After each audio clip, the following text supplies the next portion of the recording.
Hi everyone, and welcome to OT 500. This is an online lecture to make up for the last two lectures we've lost because of all this terrible weather. In one moment, I'm actually going to cover the webcam because I find it very distracting to look at myself, and I think it'll be distracting to you to look at my talking head.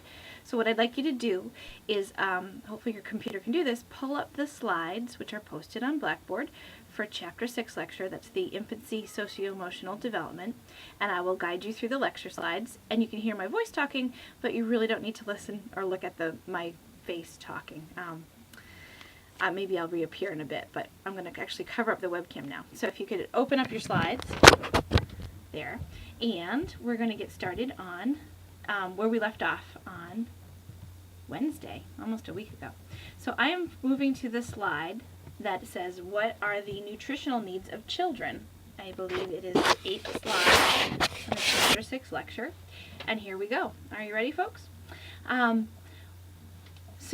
Infants require either breast milk or iron-fortified formula in their first year of life. And in the first 6 months of life, children should have only breast milk or iron-fortified formula. Those are really the only needs they have for intake.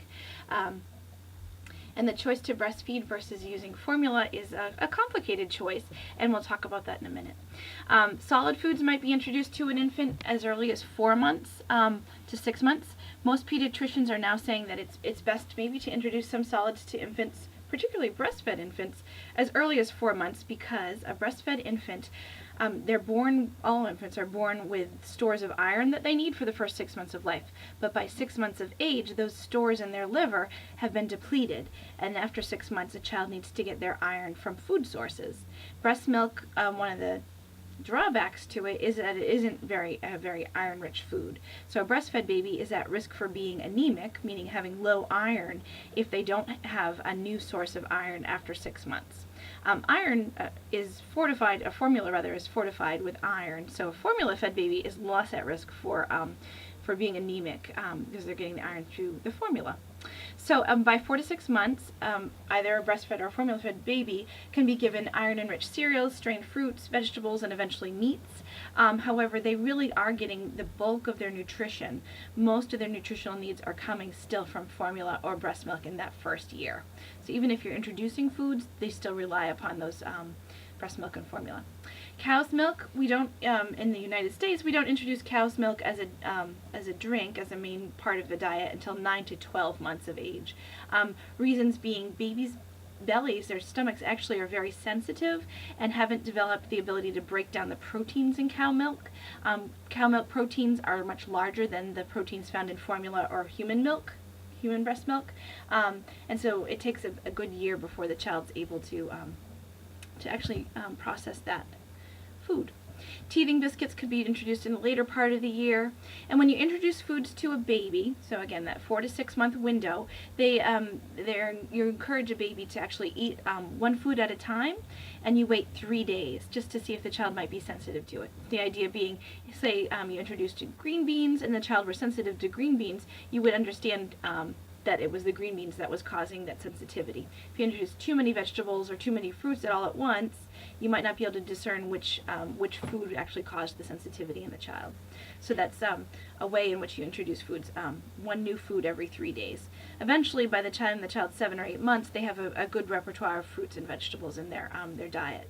Meats, some families choose to introduce meats. However, most babies under a year of age are getting the bulk of their protein needs from breast milk or formula. So meats, beans, and dairy aren't necessary for protein source because the child's getting that from their bottle or breast.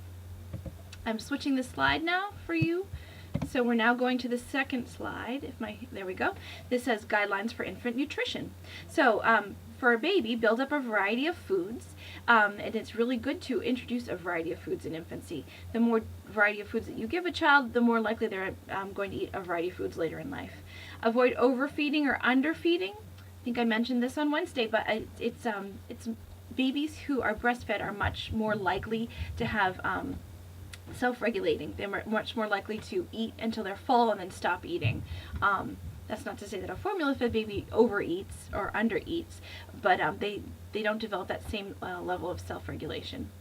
It's important not to restrict fats and cholesterol for infants.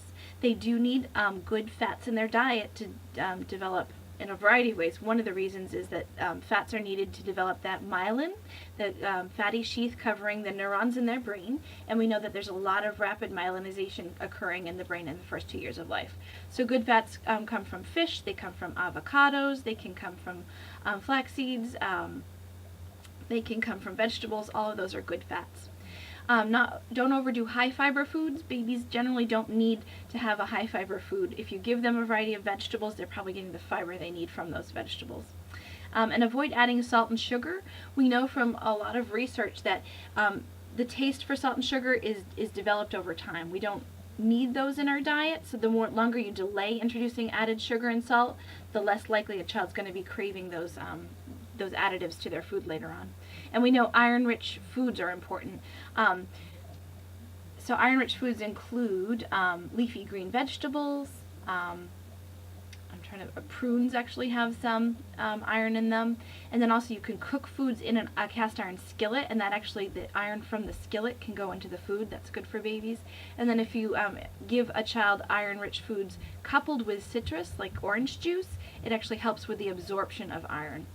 So it's quite, I keep bringing up iron because it actually is pretty common to have a 1-year-old child who might be mildly anemic, meaning low iron. They test a child's iron level at 1 year of age, and if a child is mildly anemic, they might need to have a course of iron supplement in order to decrease that anemia.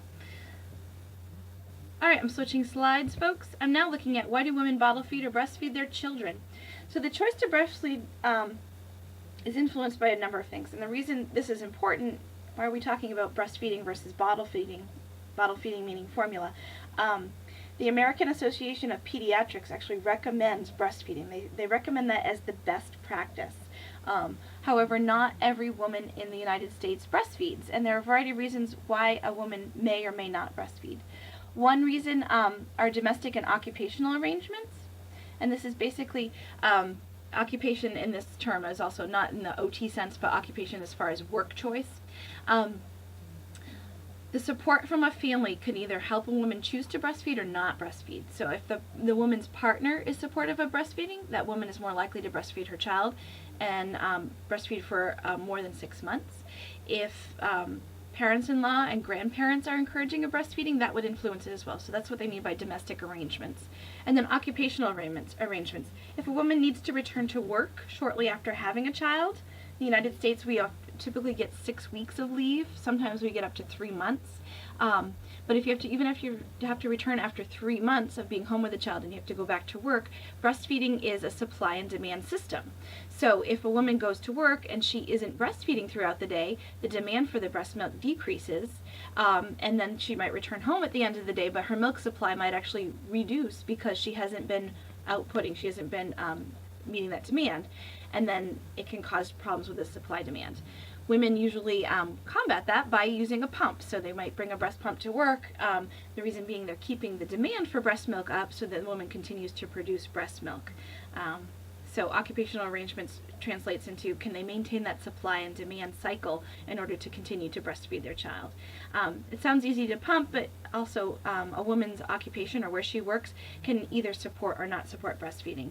An example of being supportive, here at the University of New Hampshire, we have in our library what's called the lactation room. It's a place where you could actually go and breastfeed a child, but it also is a place where you can, it's a clean and private place where you can pump. So having even the physical space and also the time within the day and respect for the time in the day to actually go and pump is important at a job if a woman's going to continue to breastfeed. And then also having the equipment.